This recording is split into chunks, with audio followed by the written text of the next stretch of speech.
Hello friends, study with Krishna channel में एक बार आपका फिर स्वागत है। आज की इस क्लास में हम राउंड टेबल कॉन्फ्रेंस पे चर्चा करेंगे, जिसमें हम उसका फर्स्ट सेशन यानी प्रथम गोलमेज सम्मेलन पर बात करेंगे। एक्चुअली जो गोलमेज सम्मेलन है वो एक ही हुआ था, लेकिन वो 3 चरणों में हुआ, इसीलिए उसमें 3 गोलमेज सम्मेलन आपको पढ़ने होते हैं। तो राउंड टेबल कॉन्फ्रेंस क्यों की गई, उसके उद्देश्य क्या थे और कौन कौन सी चीज़ें हुई इसके बाद में, उन सब पे हम डिस्कस करेंगे। उसके पहले आपको थोड़ा सा विज़न क्लियर करना पड़ेगा, थोड़ा सा अपना दृष्टिकोण बहुआयामी बनाने का प्रयास करें। हर एक चैप्टर को पढ़ते वक्त अगर आप मल्टीफेसेटेड आप अप्रोच रखने की कोशिश करेंगे तो ये आपके लिए फ़ायदेमंद होगा। बहुआयामी दृष्टिकोण हर एक घटना पे डेवलप करना होगा, यानी कि कोई भी घटना इतिहास में घटित हो रही है, चाहे वो एक आंदोलन है, चाहे वो अंग्रेज़ों के द्वारा लाई गई कोई नीति है, उसको आपको सभी पहलुओं से समझना होगा। यानी सिर्फ आप इस दृष्टिकोण से ना देखें कि अंग्रेज इस नीति को हमारा शोषण करने के लिए ला रहे थे। आपको दूसरे पहलू पर भी जाना होगा कि अंग्रेज़ों के इस नीति लाने के पीछे में क्या कारण रहे होंगे और कौन सी परिस्थितियां रही थीं। दोनों पहलुओं से आपको विचार करना होगा, तभी आपका एक नज़रिया डेवलप होगा और आप यूपीएससी या स्टेट पीसीएस के जो स्टैंडर्ड क्वेश्चंस पूछे जाते हैं हिस्ट्री से, उनको आंसर कर पाएंगे, एक अच्छा आंसर दे पाएंगे। क्योंकि समय बदल गया है और प्रश्नों का प्रकार भी बहुत बदल गया है। तो चलिए बात करते हैं हम राउंड टेबल कॉन्फ्रेंस पे कि कैसे क्या था। अगर आपको पिछली कुछ क्लासेस याद हैं तो जब हमने उपनिवेशवाद पे चर्चा किया था तो आपने एक चीज़ को बखूबी समझा था कि भारत अंग्रेज़ों का एक कॉलोनी था, यानी उपनिवेश था। उपनिवेश यानी वो स्थान जहाँ पर अंग्रेज अपने आर्थिक लाभ के लिए यहाँ की सत्ता को अपने अंडर में किए हुए थे, यहाँ की राजनीति पर कब्जा कर लिया था और उसके बाद में यहाँ पर आर्थिक लाभ ले रहे थे। यानी कि यहाँ का जो संसाधन है, चाहे वो किसी भी प्रकार का संसाधन हो, चाहे वो मानव संसाधन हो, चाहे वो यहाँ का प्राकृतिक संसाधन हो, उन सब का दोहन वो अपने हितों के लिए कर रहे थे हमेशा से ही। तो उपनिवेश का सिद्धांत ही यही कहता है कि जो उपनिवेश होते हैं वहाँ पर यही किया जाता है, लेकिन इसके लिए कुछ चीज़ें ज़रूरी हैं। जब आप किसी देश के ऊपर शासन करोगे और सिर्फ अपना लाभ खोजने की इच्छा रखोगे तो एक दिन ऐसा ज़रूर आएगा जब वहाँ की जनता आपके विरोध में खड़ी हो जाएगी और वो आपका विरोध करेगी। ये प्रकृति है, ये नियम है, ऐसा होगा ज़रूर। अब ये निर्भर करता है कि ये कब होगा, कितने दिनों के बाद होगा, जल्दी होगा या बहुत समय के बाद होगा। ये निर्भर करता है आपकी रणनीति पर कि आप उनको कैसे कंट्रोल करते हैं। तो जब भारत को अंग्रेज़ों ने उपनिवेश बनाया तो यहाँ की जनता को कंट्रोल करने के लिए बहुत सारे नियम, कायदे, कानून वो इस प्रकार कर लेके आते थे ताकि जनता विद्रोह न करने पाए और वो हमारे नियंत्रण में बनी रहे। समय समय पर बहुत सारी नीतियाँ, जितने भी कानून, जितने भी एक्ट सरकार लाती है, उन सब के पीछे आप देखें कि उनमें जो प्राविधान किए जा रहे थे वो हमें नियंत्रित करने के लिए किए जा रहे थे ताकि हम विरोध ना करें। तो ऐसे में 2 प्रकार की चीज़ें आती हैं। एक तो ऐसी चीज़ें आएंगी जिससे कानून बना के सीधे तौर से हमें कंट्रोल किया जाएगा, और कुछ ऐसी चीज़ें आएंगी जब हमें कुछ सहूलियत का एक हल्का सा ऐसी चीज़ें देने की कोशिश की जाएगी जिससे हम भटक जाएं, यानी हमको थोड़ा सा कुछ गिफ्ट देने का प्रयास भी करेगी सत्ता, ताकि आप इतने में समझौता कर लें और हमारे विरोध में ना खड़े हों। जब इससे भी बात नहीं बनेगी तो सत्ता क्या करेगी, फिर वो हमारी आपसी जो एकता है उसको तोड़ने का प्रयास करेगी। यानी अगर हम हिंदू, मुस्लिम, सिख, ईसाई, जो भी धर्म अगर हमारे यूनिटी में हैं, हिंदू, मुस्लिम, सिख हैं जो भी, उनको आपस में बांटने का प्रयास करेगी ताकि ये लोग एकजुट होकर के हमारे खिलाफ ना खड़े हो जाएं। हो सकता है वो उनमें से किसी एक को कोई प्रलोभन देने का प्रयास करे ताकि ये वर्ग हमारी तरफ आ जाए और कम से कम हमारे जो विरोधियों की संख्या है वो कम पड़े। तो ये रणनीतियाँ वो गवर्नमेंट करने की कोशिश करेगी और पीछे की इतनी क्लासेस में आपने देखा कि किस प्रकार से अंग्रेज़ों ने ये सारी रणनीतियाँ भारत पे लागू कर रखी थीं। इन्होंने हमारे समाज को सिर्फ आर्थिक रूप से शोषित नहीं किया है, हमारी जो हमारा सोशल सिस्टम था उसको भी अपने अनुसार मॉडिफाई किया। इन्होंने हमारे पहनने का तरीका, हमारे खाने पीने का तरीका, हमारे पढ़ने लिखने का तरीका, सब कुछ इस प्रकार से इन्होंने मॉडिफाई किया ताकि उसको अधिक से अधिक अपने लाभ के लिए प्रयोग किया जा सके। अगर इसको एग्जाम्पल से समझना चाहें तो अगर वो अपना पैंट बेचना चाहते हैं हमारे देश में, तो पहले हमारे देश के लोगों को पैंट पहनने का आदी बनाना होगा। अगर वो हमारे देश में शासन प्रशासन को चलाना चाहते हैं और वो अंग्रेज हैं, तो फिर हमारे देश वालों को अंग्रेजी उनको पढ़ानी पड़ेगी ताकि हम ही से वो अपना काम निकलवा सकें। तो इस प्रकार से बहुत सी नीतियाँ आपने देखी। अब इन सब बातों का गोलमेज सम्मेलन से क्या लेना देना है? देखिए, गोलमेज सम्मेलन लाने का भी उद्देश्य अंग्रेजों का वही दृष्टिकोण था कि हम यहाँ की जनता को कंट्रोल करेंगे। अब यहाँ इस समय जनता का रुझान क्या है?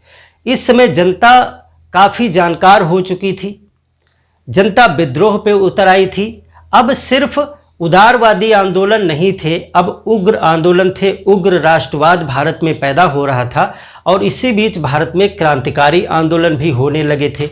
आपने देखा किस प्रकार से क्रांतिकारी घटनाएं भी बढ़ी और उग्रवादी आंदोलन भी बढ़े। तो इन सब माहौल में उनको ये लग रहा था कि अब भारतीयों को कुछ देना पड़ेगा, यानी थोड़ी सी सहूलियत देकर इनको हम 10-20 साल के लिए फिर से फंसा ले जाएंगे किसी प्रलोभन में, और उसके सहारे हम 20 साल अगर और निकाल ले गए, तब तक फिर परिस्थितियां जो होंगी हम कोई और पैतरा खेलेंगे। लेकिन जो भी सरकार इस तरह का उपनिवेश बनाती है वो यहाँ की सोसाइटी का पूरा अध्ययन भी करती है। अंग्रेज़ों ने यहाँ के पूरे रिलीजन, पूरा कास्ट सिस्टम और सामाजिक जो परंपराएं थी उन सबको अच्छी तरीके से समझ लिया था। और साइमन आयोग के बाद में कुछ ऐसी परिस्थितियां बनी कि उनको ये स्पष्ट रूप से दिख गया कि इस समय भारत में एकता की स्थिति नहीं है, यानी कि भारत के लोग धर्म के हिसाब से, जाति के हिसाब से, संप्रदाय के हिसाब से, विचारधारा के हिसाब से कई भागों में बटे हुए हैं। ये स्पष्ट होकर के आ गया 1928 में। हम अभी समझाएंगे आपको कैसे स्पष्ट होकर के आ गया, और इसका फ़ायदा उठाने की नीति बनाई लॉर्ड इरविन ने। उन्होंने सोचा कि इस समय भारतीय बहुत कई तरीके से बटे हुए हैं और हम इनका फ़ायदा उठा सकते हैं। इस समय इनकी एकता को और तोड़ सकते हैं, और ये जो आंदोलन आयोजित कर रहे हैं जैसे सविनय अवज्ञा आंदोलन या जो भी, इन सब को हम जड़ से काट सकते हैं, हम फूट डाल सकते हैं। और इसीलिए उन्होंने एक रणनीति बनाई गोलमेज सम्मेलन की। और इस समय जो कारण दिखाए गए, कारण में ये कहा गया भारतीयों से कि आपको हम आमंत्रित कर रहे हैं, आप आइए, साइमन कमीशन की रिपोर्ट पर विचार करिए और जो भावी संविधान हम बनाने जा रहे हैं आपके लिए, उस पर अपनी राय दीजिए कि क्या होना चाहिए, क्या नहीं होना चाहिए। लेकिन उन्होंने अपनी एक चाल यहाँ पर चल दी। जिन लोगों को इसमें शामिल किया जाना था उसका डिसीजन इरविन के द्वारा किया गया, और यहाँ पर इरविन ने कांग्रेस को एक बड़ी पार्टी नहीं मान करके उसने उस हर एक व्यक्ति को प्रतिनिधित्व देने का प्रयास किया जो अभी तक इस मेन स्वतंत्रता संग्राम की स्ट्रीम में शामिल भी नहीं थे। हर एक देशी रियासत से उसने लेने का प्रयास किया एक प्रतिनिधि। उसने हर एक पार्टी को ढूंढ करके, जो छोटी से छोटी पार्टी भी थी, जितने भी भागों में उसने भारत को बांट सकता था उतने भागों में उसने भारत को बांट दिया। और एक आइडिया बनाया गया कि हम कांग्रेस के समकक्ष सभी पार्टियों को बराबर में खड़े कर देंगे और इन सबको हम राउंड टेबल पे बिठाएंगे।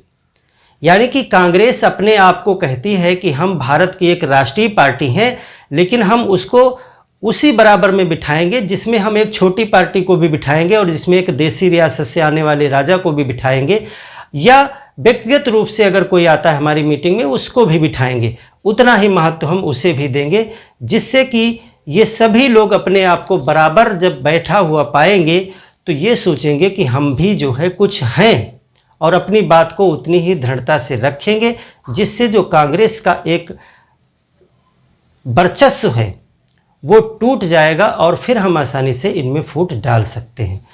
तो राउंड टेबल का जो आइडिया था वो ये था कि हर एक व्यक्ति को बराबर स्तर पे गोल मेज के चारों तरफ बिठा करके, यानी कहने का मतलब है सबको बराबरी में बिठा करके हम ये कॉन्फ्रेंस करेंगे। चलिए इन सारी चीज़ों को समझते हैं। 1928 से बात करेंगे प्रथम गोल मेज सम्मेलन के लिए।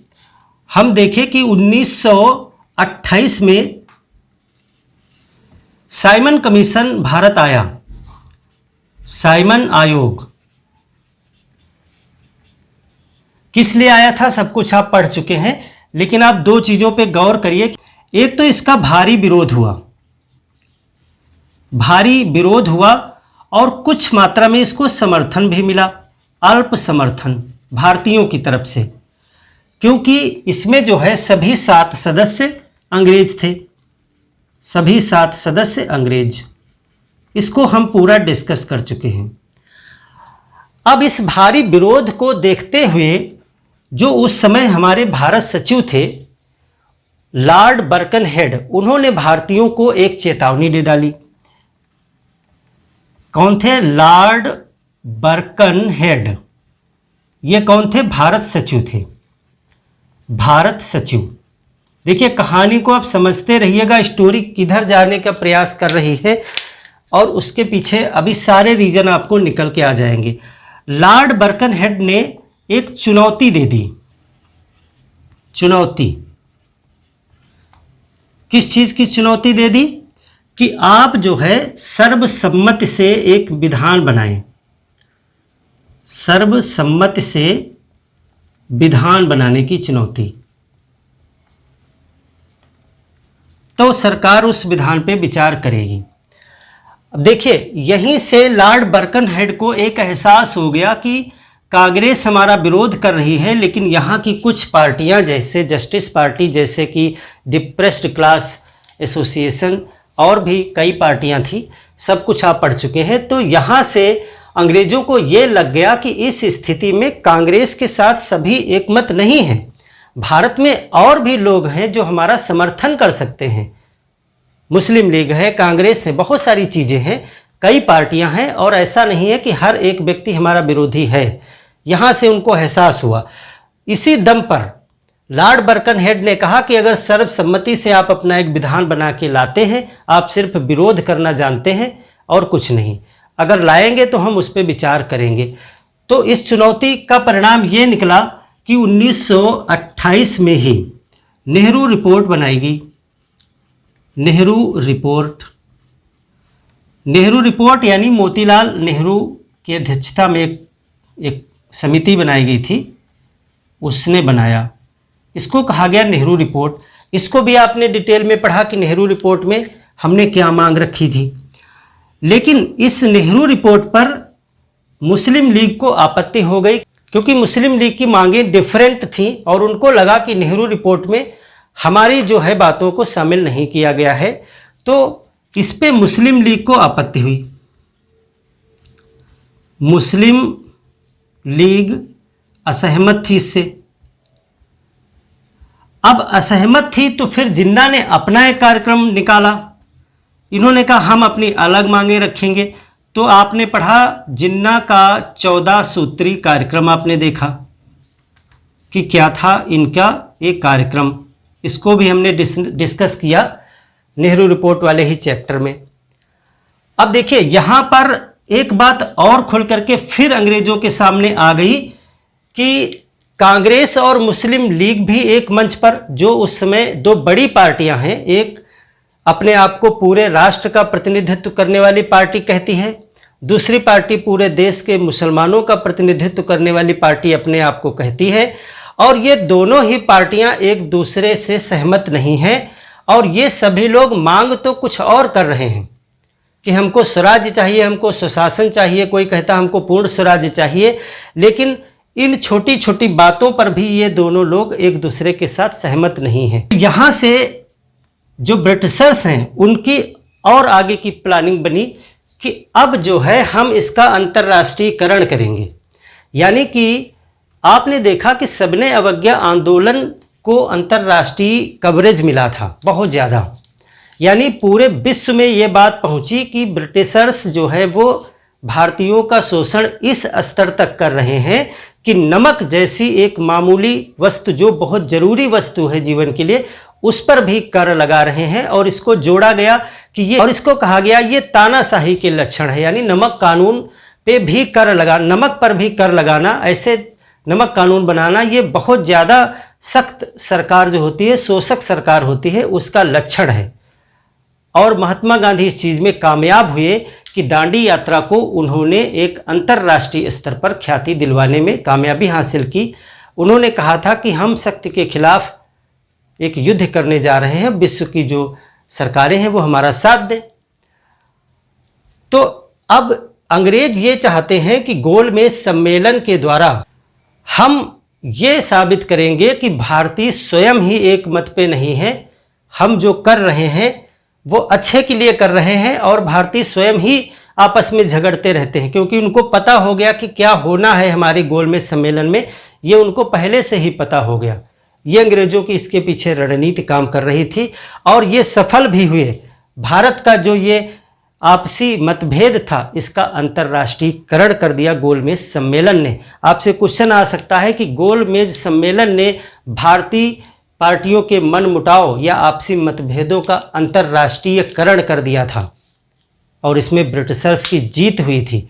भारतीय लोग हार गए इसमें कि आप एक मत पर भी नहीं आ सके। 3 सम्मेलन हुए और कुछ भी भारतीयों ने जैसा सोचा था वैसा नहीं निकल करके आया, और अंग्रेज ये साबित करने में सक्षम हो गए कि हमने आपको 3 बार बुलाया, बराबर बिठाया, आपकी पूरी बात सुनी है, और जो अब हम कहने जा रहे हैं वो तुम्हारी ही मांगे हैं, हम अपने पास से कुछ नहीं देने जा रहे हैं। आप देखेंगे कि द्वितीय गोलमेज सम्मेलन के बाद में सांप्रदायिक निर्णय दिया। रैमजे मैकडोनाल्ड प्रधानमंत्री ब्रिटेन ने, उन्होंने सांप्रदायिक निर्णय दिया और उन्होंने कहा ये हमने कुछ नहीं दिया, जो भी आप लोगों ने राउंड टेबल कॉन्फ्रेंस में मांगा ये उसी का एक परिणाम है। यानी कि करना वो स्वयं ऐसा चाहते थे, लेकिन इल्ज़ाम हमारे ऊपर ही रख दिया कि आपने ही जो जो चीज़ें रखी यहाँ पर वो हमने पूरी कर दी, अब आप किससे शिकायत करने जाएंगे। तो ये पूरी है कहानी, इसको समझेंगे। तो देखिए अब चलिए इस पे हम पूरा बात कर लेते हैं। आशा है कि आपने थीम को पकड़ लिया होगा कि क्या चीज़ें आपको इसमें पॉइंट आउट करनी है, किन चीज़ों पर आपको फोकस करना है।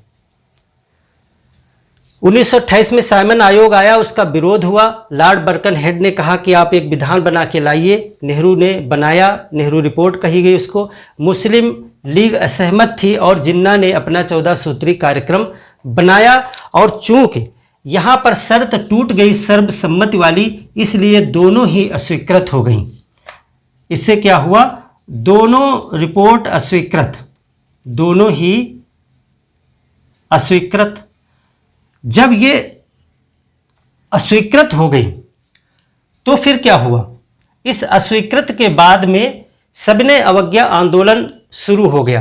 कैसे शुरू हुआ, इसके बाद में लाहौर अधिवेशन किया कांग्रेस ने। लाहौर अधिवेशन, इसको भी आप डिटेल में पढ़ चुके हैं। लाहौर अधिवेशन, यहाँ पर कांग्रेस ने कुछ महत्वपूर्ण डिसीजन लिए जो पीछे नहीं दिखाई पड़ते हैं, यानी रणनीति बिल्कुल बदल गई थी। यहाँ पर आपने 3 खास चीज़ें देखी थी। एक तो पूर्ण स्वराज की इन्होंने मांग कर दी कि हमको पूर्ण स्वराज चाहिए, अब हम इससे कम पर समझौता नहीं करेंगे।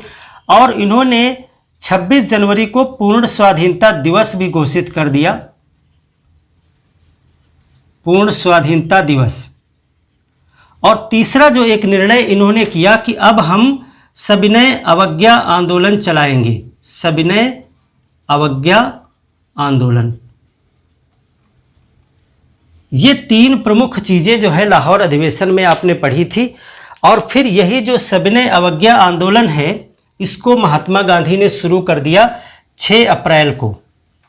आपने देखा किस प्रकार से 12 मार्च को एक यात्रा शुरू की गई, दांडी यात्रा, और 6 अप्रैल 1930 को आंदोलन प्रारंभ हो गया।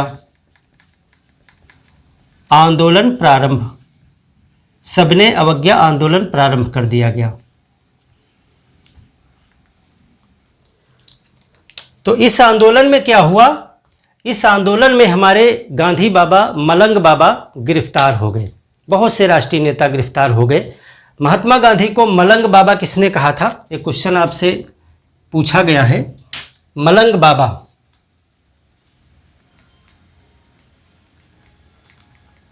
जब आप लाल कुर्ती आंदोलन पढ़ रहे थे तो उत्तर पश्चिम सीमा प्रांत, जहां से खान अब्दुल गफ्फार खान ने नेतृत्व किया था लाल कुर्ती आंदोलन, वहाँ के कबीलाइयों ने जो कबीले वाले थे, उन्होंने गांधी जी को उसमें मलंग बाबा कह करके वो बुलाते थे। तो ये क्वेश्चन आ सकता है, मलंग बाबा किसने ये उपाधि दी थी? तो चाहे आप खान अब्दुल गफ्फार खान ऑप्शन अगर है तो वो टिक कर सकते हैं, अगर वहाँ पे उत्तर पश्चिम सीमा प्रांत के कबीलाई ऑप्शन है तो वो सही है। तो 6 अप्रैल को ये प्रारंभ हो गया और गांधी जी वगैरह गिरफ्तार हो गए। इसके बाद में आपने देखा कि 27 मई 1930 को साइमन रिपोर्ट प्रकाशित हो गई। साइमन रिपोर्ट प्रकाशित कर दी गई। ये सभी घटनाएं क्रम से आप याद रखिएगा। साइमन रिपोर्ट प्रकाशित कर दी गई 27 मई 1930 को। अभी तक जो है आपके क्रांतिकारी जेल में बंद हैं। भगत सिंह, राजगुरु, सुखदेव। जब कभी आपको घटनाएं अरेंज करने को आएगा तो ये ऑप्शन उसमें डाला जा सकता है कि साइमन रिपोर्ट प्रस्तुत हुई कि पहले फांसी हुई या गांधी इरविन समझौता पहले हुआ। तो ये सारा क्रम आप बनाते रहिएगा। गोलमेज सम्मेलन की तो पूरी बना ही जा चुकी थी। साइमन रिपोर्ट पर विचार करने के लिए और भावी संविधान पर अपना जो विचार रखने के लिए गोलमेज सम्मेलन बुलाई गई। तो इसके बाद में हुआ गोलमेज सम्मेलन। गोलमेज सम्मेलन। गोलमेज सम्मेलन क्यों बुलाया गया था? तो इसमें 2-3 चीज़ें थी, जैसे कि एक था साइमन रिपोर्ट पर विचार करना था। देखिए, जब यहाँ पर इन्होंने कहा कि आपकी रिपोर्ट निरस्त, ये भी रिपोर्ट निरस्त है, तो एक ही रिपोर्ट बची, साइमन की रिपोर्ट। तो कहा आप लोग आइए, आप विरोध कर रहे थे कि 7 सदस्य जो हैं वो सभी अंग्रेज हैं, इसीलिए तो आपको आपत्ति थी कि साइमन की बात हम नहीं मानेंगे। तो फिर अब सभी लोग आइए और साइमन की जो रिपोर्ट है उस पर चर्चा कीजिए आकर के, और जो भी आप इसमें चाहते हैं, जैसा कुछ चाहते हैं बताइए। यानी साइमन रिपोर्ट पर विचार करने के लिए ये रखा गया था। और जो भावी संविधान बनाने जा रही थी सरकार, उस पर विचार रखना था आपको। भावी संविधान जो 1935 में आएगा पर विचार कि क्या क्या होना चाहिए, क्या आप चाहते हैं, वो सब आके रखिए। तो गोलमेज सम्मेलन बुलाया गया। अब गोलमेज सम्मेलन जो है वो कहां पर हुआ? गोलमेज सम्मेलन। कुछ फैक्ट हैं जो आपसे पूछे जाते हैं, इससे रिलेटेड कुछ फैक्ट हैं। जैसा कि इस समय सम्राट कौन था, इस समय प्रधानमंत्री कौन था ब्रिटेन का, ये कहाँ किया गया था, किस पार्टी की सरकार थी ब्रिटेन में, ये सारे क्वेश्चन पूछे गए हैं और पूछे जाएंगे भी। तो ये 3-4 फैक्ट आप नोट कर लें, और कौन सा सम्मेलन कब से कब तक हुआ था, फिर हम डिस्कस करेंगे सम्मेलन पे। तो देखिए, यहाँ पे एक क्वेश्चन आपसे पूछा जा सकता है कि उस समय सम्राट कौन था जिसने इस सम्मेलन का उद्घाटन किया। सम्राट का नाम पूछा जा सकता है। उस समय ब्रिटेन का प्रधानमंत्री कौन था? ब्रिटेन के प्रधानमंत्री का नाम पूछा जा सकता है। तो उस समय जो सम्राट थे वो थे जॉर्ज पंचम। जॉर्ज पंचम ब्रिटेन के प्रधानमंत्री उस समय थे रैमजे या रैमसे मैकडोनाल्ड। लेबर पार्टी के थे ये, लेबर पार्टी, मजदूर पार्टी। लेबर पार्टी की सरकार उसमें थी, रैमजे मैकडोनाल्ड प्रधानमंत्री। जब गोलमेज सम्मेलन हुए, और स्थान कौन सा चुना गया था इसके लिए? स्थान चुना गया था Saint James Palace. James Palace. कभी ये वहाँ के सम्राट का निवास हुआ करता था, लेकिन वर्तमान में वो बर्किंघम पैलेस में शिफ्ट है। और 3 बार में ये सम्मेलन हुआ। सम्मेलन तो एक ही था, लेकिन इसमें 3 भाग में इसको कराया गया। प्रथम गोलमेज सम्मेलन, प्रथम गोलमेज सम्मेलन, इसके बाद में द्वितीय गोलमेज सम्मेलन,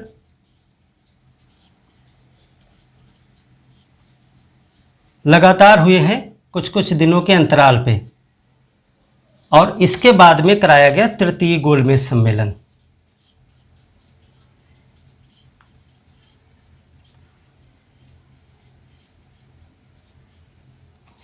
तीन सम्मेलन ये जो हैं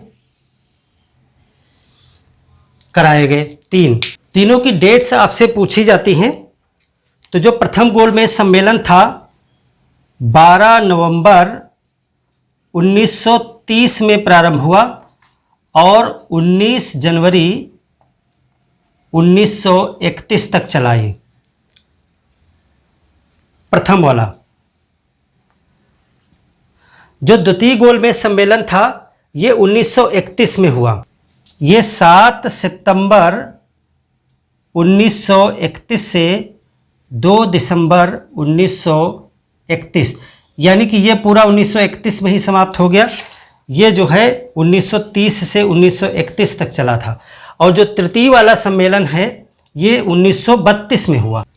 ये हुआ 17 नवंबर 1932 से 24 दिसंबर 1932 तक। ये 3 सेशन में जो है 3 गोलमेज सम्मेलन हुए।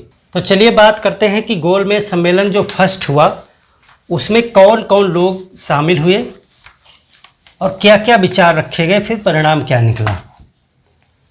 इतनी चीज़ आप समझ गए होंगे। अब थोड़ा सा फैक्ट बेस में आएंगे। कुछ प्रश्न आपसे पूछे जाते हैं सीधे तरीके से कि गोलमेज सम्मेलन में कौन कौन गया था, इनमें से किस पार्टी की तरफ से कौन गया था। बहुत बार प्रश्न पूछा गया है।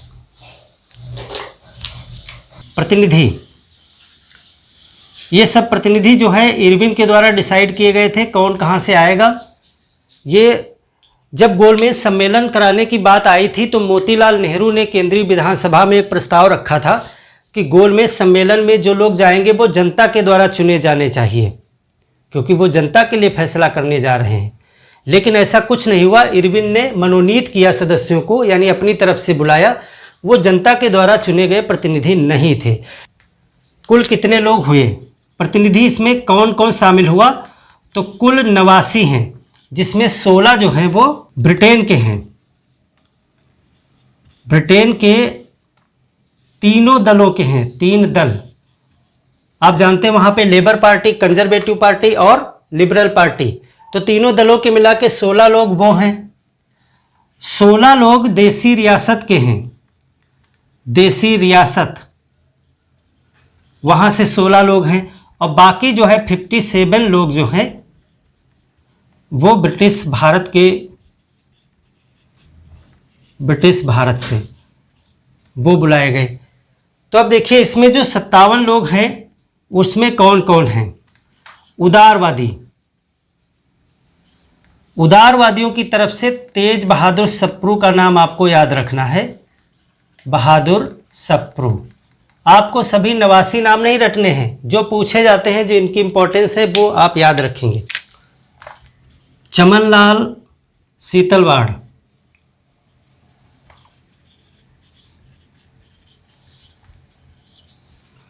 हिंदू महासभा,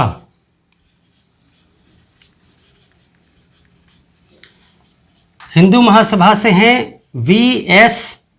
मुंजे और M.R. जयकर। M.R. जयकर। मुस्लिम लीग,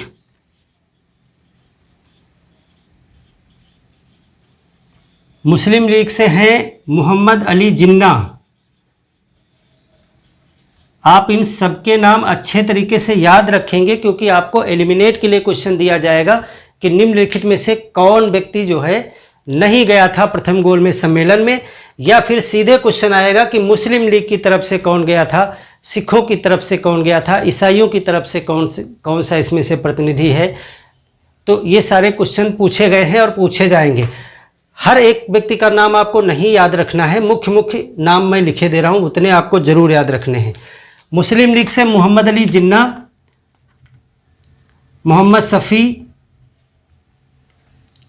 आगा खां तृतीय, ये लोग थे, और भी लोग थे। मुस्लिम लीग के बाद अगर बात करें सिख,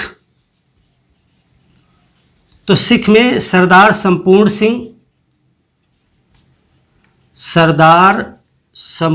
सिंह और सरदार उज्जवल सिंह,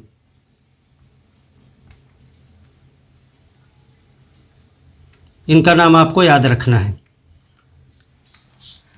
ईसाई की तरफ से अगर बात करें, सर केटी पाल का नाम आपको याद रखना है। डिप्रेस्ड क्लास एसोसिएशन एक पार्टी है भीमराव अंबेडकर जी की, depressed class association, doctor Bhimrao Ambedkar ये गए थे, और भी लोग थे। महिला संगठन की तरफ से देखिए सरोजनी नायडू वगैरह ने अपना नाम दिया था इसमें जब पहले ये घोषणा हुई थी, लेकिन आपको पता है सविनय अवज्ञा आंदोलन भी इसी दौरान चालू हो गया।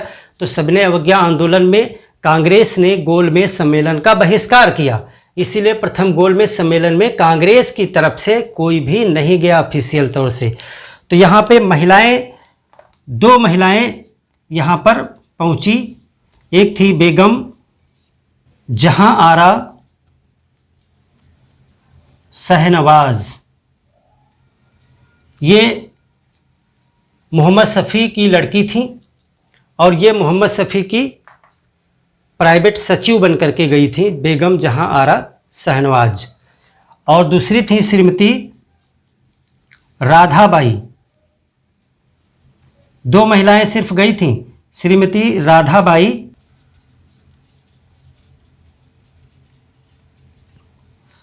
दोनों महिलाओं के आप नाम याद रखेंगे। और फिर नोट, अब देखिए इसमें महिलाओं में आप यहाँ पर लिख लीजिएगा कि जब घोषणा हुई थी तो उस समय अपना नाम वापस ले लिया था सरोजनी नायडू वगैरह ने, पहले उनका नाम उसमें दर्ज किया गया था, लेकिन कांग्रेस बहिष्कार की, इसीलिए जो है पहले 3 लोग जाना चाहती थी महिलाओं में, सरोजनी नायडू, मुथुलक्ष्मी और राजेश्वरी नेहरू।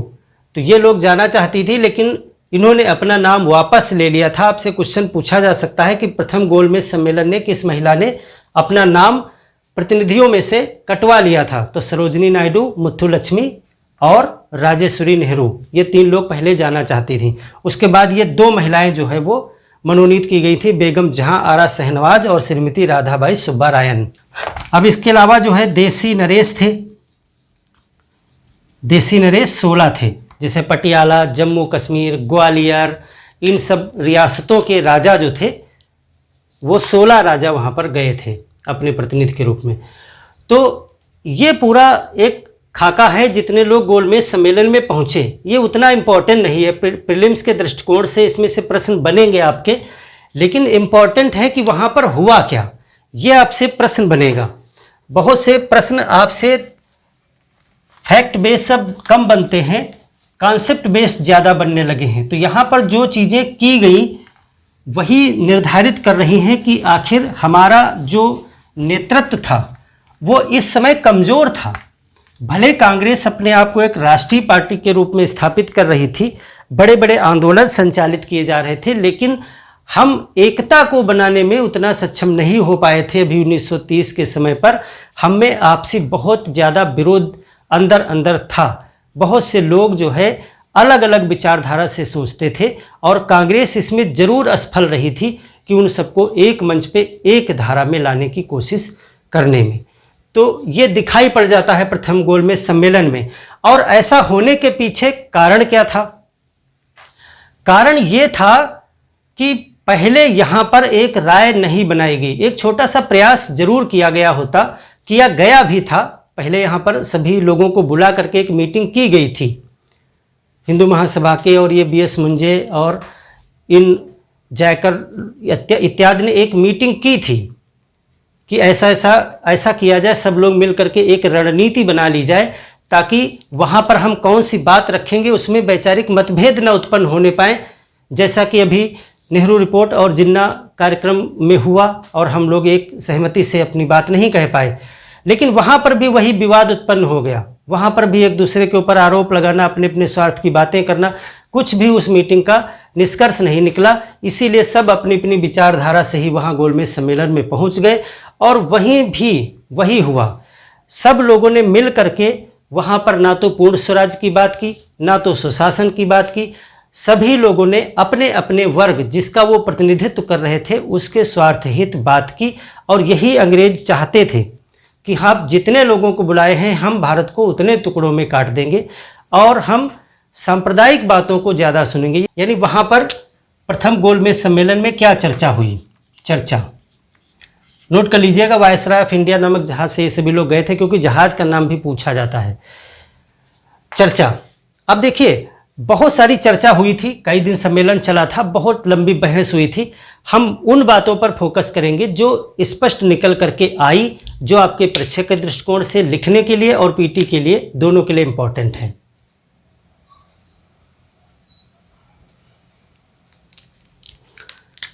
देखिए यहां पर एक चीज जो निकल करके आई वो आई अखिल भारतीय संघ। अखिल भारतीय संघ ये सरकार की तरफ से भी प्रस्ताव था और इस पे लगभग सब लोग सहमत थे। यानी कि भारत में जो शासन व्यवस्था लाई जाएगी वो किस प्रकार की होगी, संघीय शासन। देखिए इन चीज़ों को आप क्लियर रखिएगा, प्रश्न पूछा जाता है कि प्रथम गोलमेज सम्मेलन में भारत में किस प्रकार के शासन की बात कही गई थी बनाने की, तो संघीय शासन की बात कही गई थी। फिर इस संघीय शासन में कौन कौन शामिल होगा, तो इसमें कहा गया था कि इसमें जो है ब्रिटिश भारत शामिल होगा, पूरा ब्रिटिश भारत और देसी रियासत, तभी तो सबको बुलाया है ना, देसी रियासत को भी बुलाया है, ब्रिटिश भारत को भी बुलाया है। तो कहा इस संघीय शासन में दोनों होंगे, इसमें प्रांत होंगे, ब्रिटिश भारत के सभी प्रांत होंगे और देसी रियासतें भी होंगी और ये सभी मिलकर के भारत एक अखिल भारतीय संघ बनेगा। ठीक है, संघ का प्रस्ताव रखा गया। तेज बहादुर सप्रू ने भी समर्थन किया और अन्य लोगों ने भी समर्थन किया, डॉक्टर अंबेडकर ने भी समर्थन किया। जो भी लोग गए थे, चाहे वो हिंदू महासभा के हों चाहे वो मुस्लिम लीग के हों, इस पे सभी राजी थे कि ठीक है अखिल भारतीय संघ बनेगा। और अखिल भारतीय संघ में देसी रियासतों ने एक बात रखी, यानी राजाओं ने एक बात रखी जो आगे थोड़ा विवादास्पद हो गई। अब यहाँ पर देसी रियासत क्या चाहते थे, देसी रियासत में कई राजा थे, उसको हम देसी रियासत नाम से बताने की कोशिश करेंगे आपको। इन राजाओं ने कहा कि जब यह संघ बनेगा तो इसमें जो केंद्र होगा, यानी कि केंद्र में दो सदन है जो आपने देखा, तो इन्होंने कहा कि जो उच्च सदन होगा, उच्च सदन में 1/2 देसी रियासत से सीटें होंगी, यानी कि आधा हमको चाहिए। और निम्न सदन जो होगा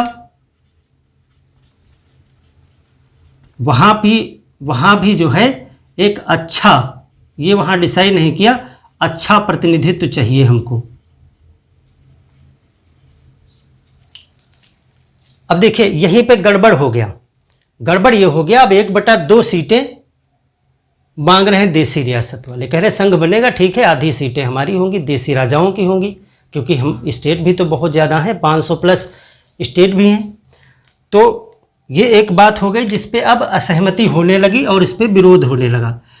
यहाँ पर मुस्लिम लीग ने कहा, यानी मोहम्मद अली जिन्ना ने, मोहम्मद अली जिन्ना और या कह लें आप मुस्लिम लीग, इन्होंने कहा ये सब तो किनारे हैं, हमारा जो 14 सूत्री कार्यक्रम है उस पे पहले अवलोकन करिए, यानी हमारी वही मांगे हैं जो पहले थीं। इन्होंने अपना 14 सूत्री कार्यक्रम प्रस्तुत कर दिया।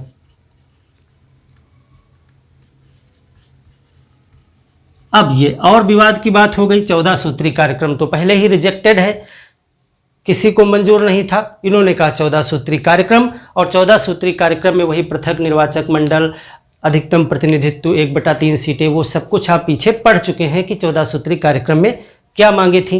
वो मोहम्मद अली जिन्ना ने वहाँ पर प्रस्तुत की कि हमारा ये प्रोफार्मा जो है वो आप अप्लाई करिए अपने संविधान में।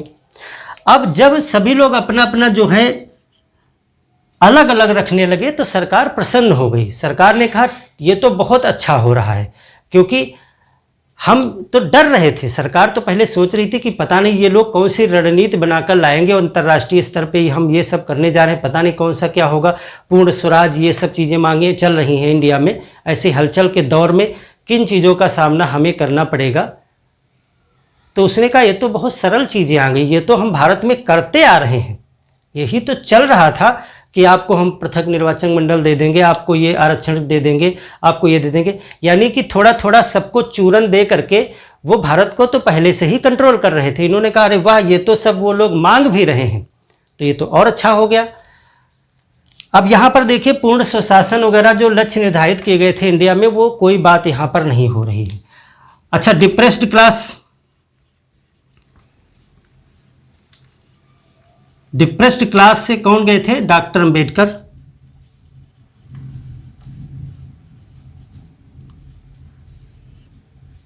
डॉक्टर भीमराव अंबेडकर बहुत पढ़े लिखे उसमें इंसान थे, काफ़ी ज्ञान रखते थे और काफ़ी सुलझे हुए व्यक्ति भी थे। आगे आप देखेंगे पूना पैक्ट वगैरह में कि बहुत सुलझे दिमाग के व्यक्ति भी थे। वो संवैधानिक तरीके से, विधिक तरीके से अपने हकों की मांग रखते थे। तो डॉक्टर अंबेडकर जब वहाँ गए थे तो एक और ख़ास चीज़ है, यहाँ पर 9 उप समितियाँ बनाई गई थी। गोलमेज सम्मेलन में 9 उप समितियाँ बनाई गई थी। 9 उप समितियाँ विचार करने के लिए, यानी अलग अलग, जैसे कि महिलाओं के लिए अलग समिति या संघीय उप समिति के लिए अलग बनेगी एक समिति, यानी अलग अलग टॉपिक पे विचार करने के लिए 9 उप समितियाँ वहाँ पर बनाई गई थी, जिसमें केवल एक जो संघीय उप समिति थी, संघीय उप समिति को छोड़कर 8 में डॉक्टर अंबेडकर सदस्य थे। हर एक समिति में, चूंकि ये योग्य थे, पढ़े लिखे थे, काफ़ी इनको कानून का भी ज्ञान था, तो इसलिए वहाँ भी जो है जो लोग थे वो समिति में, हर एक समिति में इनको सदस्य बनाया था, सिर्फ एक समिति में नहीं थे। क्वेश्चन आपसे पूछा जा सकता है डॉक्टर अंबेडकर प्रथम गोलमेज सम्मेलन में किस समिति में नहीं थे? तो संघीय समिति में, संघीय उप समिति में नहीं थे, बाकी 8 में थे। अब 2 प्रमुख मांगे थी डॉक्टर अंबेडकर की। देखिए इन सब में तो चल रहा है, लेकिन 2 अलग कौन सी मांगे थी डिफरेंट। एक तो जो सैनिक उप समिति थी उसमें इन्होंने क्या मांग रखी? सैनिक उप समिति का आपको नाम याद करने की जरूरत नहीं, सिर्फ समझाने के दृष्टिकोण से आपसे बता रहा हूँ कि इस तरह की उप समितियाँ थीं। सैनिक मामलों की उप समिति, अल्पसंख्यक मामलों की उप समिति। तो जो सैनिक उप समिति थी वहाँ पर इन्होंने मांग रखी कि सेना में जो दलित हैं, अब देखिए यहाँ पर आपको कुछ बताना हम चाहेंगे। एक शब्द आप दलित पढ़ते हैं, एक वंचित है, ठीक है। इसी तरह आप डिप्रेस्ड, सप्रेस्ड और अस्पृश्य, ये बहुत सारे तमाम अलग अलग किताबों में आपको अलग अलग शब्द मिलेंगे कि अंबेडकर जी दलितों के लिए लड़ रहे थे। एक शब्द आगे आपको एक हरिजन भी मिलेगा। लेकिन इन सब शब्दों की जगह पर वर्तमान में संविधान में जो शब्द प्रयोग है वो है अनुसूचित जाति, यानी वो शब्द ही आप प्रयोग अगर करें तो और बेहतर है। तो सेना में इन्होंने कहा कि अनुसूचित जाति, हालांकि उस समय तक ये शब्द नहीं था, ये 1935 से आएगा जब उन सभी जातियों को एक लिस्टेड कर दिया जाएगा और उनको कहा जाएगा कि शेड्यूल्ड कास्ट, यानी जो इस सूची में रखी गई जातियां हैं उनको अनुसूचित जाति कहेंगे। तो इन्होंने सैनिक उप समिति में अपना एक वक्तव्य दिया कि सेना में अनुसूचित जाति की भर्ती की जाए। ये मुद्दा उठाया इन्होंने। ये जब वहाँ गए थे तो इन्होंने जो सेना के उस समय प्रमुख थे, भारतीय सेना के प्रमुख नए बने थे, नए पोस्टेड हुए थे, उनसे भी इन्होंने मुलाकात की थी और इस बात पे चर्चा की थी कि जो भारतीयों में हमारी जो डिप्रेस्ड क्लास है उसको सेना में नहीं भर्ती किया जा रहा है, इस पे कैसे क्या होना चाहिए। तो इस मुद्दे को उन्होंने उठाया। दूसरा मुद्दा इन्होंने जो है अल्पसंख्यक उपसमिति में उठाया। तो एक तो इनका ये मुद्दा हो गया, उपसमिति का नाम लिखने की ज़रूरत नहीं है आपको, ये सेना में उठाया। और दूसरा इन्होंने कहा कि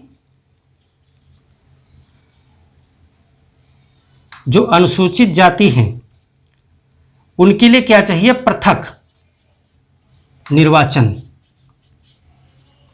पृथक निर्वाचन की इन्होंने मांग की। जैसे कि मुस्लिम को प्राप्त है वैसे ही अनुसूचित जाति के व्यक्तियों को लिए भी पृथक निर्वाचन की मांग इन्होंने की। अब एक चीज़ यहाँ पर अच्छे से समझ लें आप, पृथक निर्वाचन और आरक्षण में अंतर है यहाँ पर। जैसे कि आपके इलेक्शन में वर्तमान में आप भारत में कहीं भी पृथक निर्वाचन नहीं है, भारत में सीटें आरक्षित की जाती हैं वर्तमान में, लेकिन उस समय एक ट्रेंड चला था जो अंग्रेजों की ही देन थी, पृथक निर्वाचन की। तो आप आरक्षित सीट और पृथक निर्वाचन में अच्छे से अंतर समझ लें, क्योंकि ये चीज़ आपको कंफ्यूज कर सकती है। देखिए, अगर सीट आरक्षित की गई है, सीट आरक्षित, इसको समझना इसलिए ज़रूरी है क्योंकि आगे पूना पैक्ट जब होगा तब महात्मा गांधी और डॉक्टर अंबेडकर के बीच में जो एक फैसला होगा उसमें ये पृथक निर्वाचन को समाप्त करके सीट आरक्षण की बात की जाएगी। तो आप वहाँ पे कंफ्यूज हो सकते हैं कि पृथक निर्वाचन और सीट आरक्षण में, आरक्षित सीट में क्या अंतर है। तो देखिए, जब सीट आरक्षित होती है, मान लेते हैं किसी के लिए सीट आरक्षित है, चलो हम अनुसूचित जाति के लिए ही मान लेते हैं कि एक सीट अगर अनुसूचित जाति के लिए आरक्षित है तो उसमें उम्मीदवार दो लोग होते हैं, उम्मीदवार होता है और एक होता है मतदाता। तो जब सीट आरक्षित होगी तो उम्मीदवार जो है वो अनुसूचित जाति का ही खड़ा होगा और कोई उसका नहीं खड़ा हो सकता है इसमें, क्योंकि वो उसके लिए आरक्षित है। और मतदाता जो होंगे वो सभी होंगे, यानी कि उसको वोट करने के लिए हर धर्म जाति के लोग जाएंगे, उन्हीं को वोट करेंगे, उन्हीं में से किसी एक को चुनेंगे। ये कहलाता है सीट का आरक्षण। अब जब पृथक निर्वाचन की हम बात करते हैं, पृथक निर्वाचन, तो पृथक निर्वाचन में क्या होता है, इसमें उम्मीदवार और मतदाता दोनों ही उसी के होते हैं। जैसे कि मान लेते हैं मुस्लिम जो चल रहा था अभी तक, उसी का उदाहरण लें। जैसे कि मुस्लिम पृथक निर्वाचन अगर घोषित किया गया है किसी क्षेत्र में, तो इसमें क्या होगा, इसमें उम्मीदवार इसमें भी होगा और मतदाता भी होगा। अब यहां उम्मीदवार भी मुस्लिम ही होगा क्योंकि मुस्लिम के लिए पृथक निर्वाचन है, और मतदाता भी मुस्लिम ही होगा। तो जो अन्य होंगे, अन्य वोट ही नहीं डालेंगे, ना तो इलेक्शन में खड़े होंगे और ना वोट डालेंगे, यानी कि वहां पर उम्मीदवार भी मुस्लिम होगा, मतदाता भी मुस्लिम होगा। तो अब आपके मन में एक प्रश्न उठ सकता है कि यदि उम्मीदवार मुस्लिम है तो मतदाता अन्य लोग भी होंगे तो क्या फर्क पड़ेगा, जीतेगा तो कोई मुस्लिम ही। तो यहाँ पे मतदाता अगर सभी कर दिया जाए, मुस्लिम की जगह सभी कर दिया जाए, तब भी कोई फर्क नहीं पड़ेगा, फर्क पड़ जाएगा, क्योंकि वहाँ पर जब अन्य उम्मीदवार हो जाए, अन्य वोटर भी आ जाएंगे, तो फिर वो अपना एक डमी प्रत्याशी खड़ा कर देना शुरू कर देंगे। मान लेते हैं कि उम्मीदवार में एक एक्स पर्सन है, वो खड़ा होता है, जिसको मुस्लिम पसंद करते हैं, मुस्लिम हित की बात वो करता है, मुस्लिम के पक्ष की बात करता है, तो मुस्लिम उसको वोट देंगे। लेकिन जो अन्य लोग हैं जो इस व्यक्ति को वोट नहीं देना चाहते हैं, वो क्या करेंगे, एक मुस्लिम वही प्रत्याशी को चुनेंगे, उसको प्रलोभन देंगे, जो उनके फेवर की बात करता होगा वो उसको भी इसी टक्कर में खड़ा कर देंगे। वो है मुस्लिम ही, लेकिन वो हमारे पक्ष की, हमारे लाभ की बात भी करेगा, क्योंकि हम उसको स्पॉन्सर कर रहे हैं, पैसा देंगे, सुविधा देंगे, वोट देंगे, उसको हम प्रलोभन देंगे।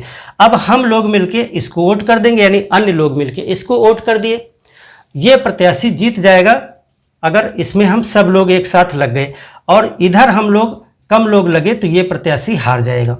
तो इलेक्शन को प्रभावित ना करें, इसीलिए वहाँ पर वोटर भी काट दिए गए। ये होता है पृथक निर्वाचन का मतलब कि उम्मीदवार और मतदाता वो उसी के होंगे जिसके लिए वो सीट रिजर्व की जाएगी। और ये तो दोनों में अंतर आप समझ गए। तो यहाँ पर जो है पृथक निर्वाचन की मांग की थी डॉक्टर अंबेडकर ने, और बाद में इनको जो है आरक्षित सीट पर राजी करेंगे जब पूना पैक्ट होगा। अब जाहिर सी बात है, इसका विरोध किसने किया? इसका विरोध सबसे ज़्यादा अन्य हिंदुओं ने किया। डिप्रेस्ड क्लास भी हिंदू में ही आता है, तो जो अन्य हिंदू थे उन्होंने इस बात का विरोध किया अंबेडकर जी की कि आप जो है वो अनुसूचित जाति को हिंदू से अलग कर रहे हैं, इनको जो है एक ही में इनका इलेक्शन होना चाहिए, आप अलग इलेक्शन की मांग करके इनको पृथक कर रहे हैं हिंदू से। तो ये आरोप लगता है। तो यहाँ पर क्या होता है, इस प्रकार से बहस शुरू हो गई और आपस में सबकी आपस में बिगड़ गई, और मुस्लिम लीग मोहम्मद अली जिन्ना ने और सख्ती से अपना जो है दृढ़ बना लिया निश्चय, क्योंकि कहा कि जब ये लोग भी आपस में टूट गए हैं और हम भी वही चीज़ मांग रहे हैं, वो भी वही चीज़ मांग रहे हैं, तो फिर हम लोग अलग अलग बने रहते हैं अपनी अपनी मांगों पर। कुछ मांगों पर सहमति भी बनी थी, जैसे कि वयस्क मताधिकार पर सब जो है सहमत थे, वयस्क मताधिकार दिया जाए। जैसे कि आप पीछे पढ़े थे कि सबको वोट देने का अधिकार नहीं है, भले वो वयस्क हैं, उसमें संपत्ति वाला एक क्लाज लगा हुआ था कि जिसके पास इतना पैसा, इतने लगान देने की क्षमता हो, पीछे आप पढ़िएगा। तो वयस्क मताधिकार पर सब सहमति थे, ये बात उठाई गई। और यहाँ पर महिलाओं के लिए भी बात की गई, महिलाओं के लिए आरक्षण की बात की गई, महिलाओं के लिए आरक्षण की बात की गई। हालांकि सेकेंड गोलमेज सम्मेलन में महिलाएं प्रतिनिधि आरक्षण को स्वयं ही त्याग देंगी, कहेंगी हमको कॉमन इलेक्शन ही चाहिए, आरक्षण नहीं चाहिए। तो यहाँ पर बात की गई, शुरुआत में उठाई गई ये बात। तो ये कुछ प्रमुख बातें हैं। अब एक विशेष बात, जब इन चीज़ों को पढ़ते हैं तो हम डॉक्टर भीमराव अंबेडकर को पढ़ते हैं, हम महात्मा गांधी को पढ़ते हैं, हम सरदार पटेल को पढ़ते हैं, हम शहीद भगत सिंह को पढ़ते हैं। फिर हम में से ही तमाम लोग इन महान नेताओं पर राजनीति शुरू कर देते हैं कि इन्होंने गलत किया, डॉक्टर अंबेडकर ने ये गलत किया, महात्मा गांधी ने ये बहुत गलत किया, भगत सिंह ने ये नहीं किया, वो नहीं किया, या पटेल जी ने ये नहीं किया, वो नहीं किया। तो एक चीज़ बिल्कुल आप स्पष्ट जान लिए कि आप अभी इस देश के लिए इन नेताओं को जिनके ऊपर हम राजनीति शुरू करते हैं, इन्होंने अपने जीवन का जितना भाग इस देश के लिए समर्पित कर दिया, जो कुछ कर दिया, उसका एक अंश मात्र भी हम लोग नहीं कर पाए हैं अभी तक अपने देश के लिए।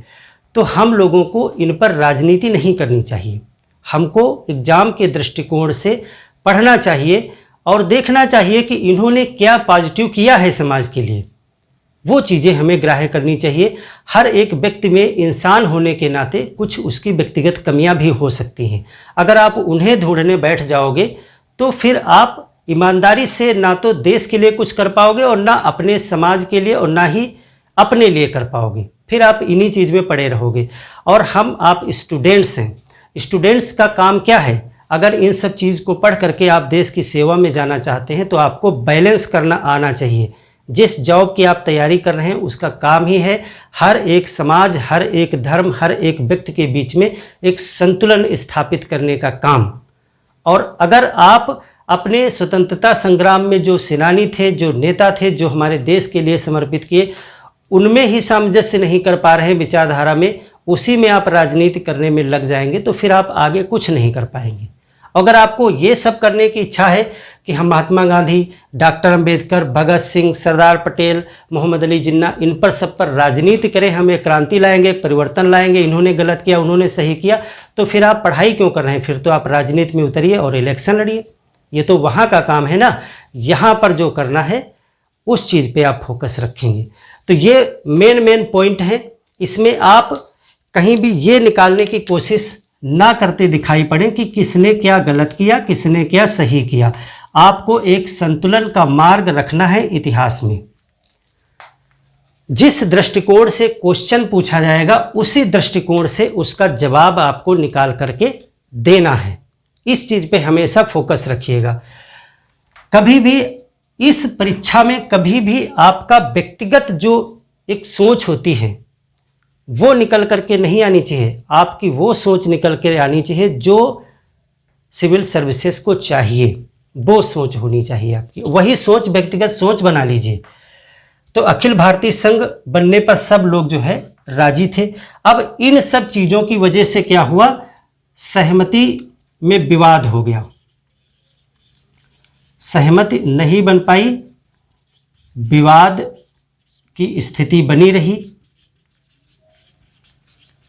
और इन सब वजहों से क्या हुआ, ये जो सम्मेलन है वो असफल हो गया।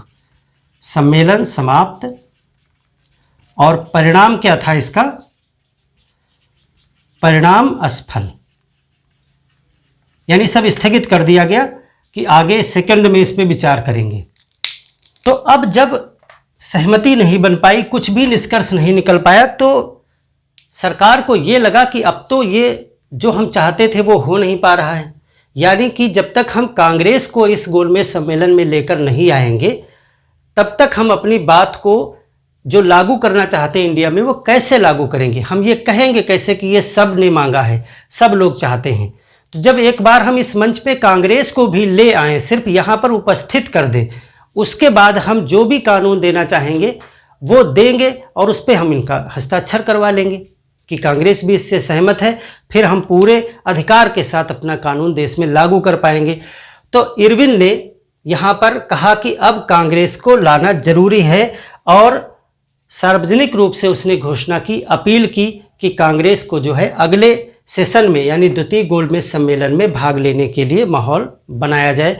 तेज बहादुर सप्रू ने यहाँ पर एक सलाह दे दी कि इसके लिए महात्मा गांधी को तुरंत रिहा किया जाए और जो भी आंदोलन में लोग बंद किए गए हैं उनमें भी जो है प्रमुख नेताओं को तुरंत रिहा किया जाए ताकि इसके लिए सकारात्मक माहौल बने।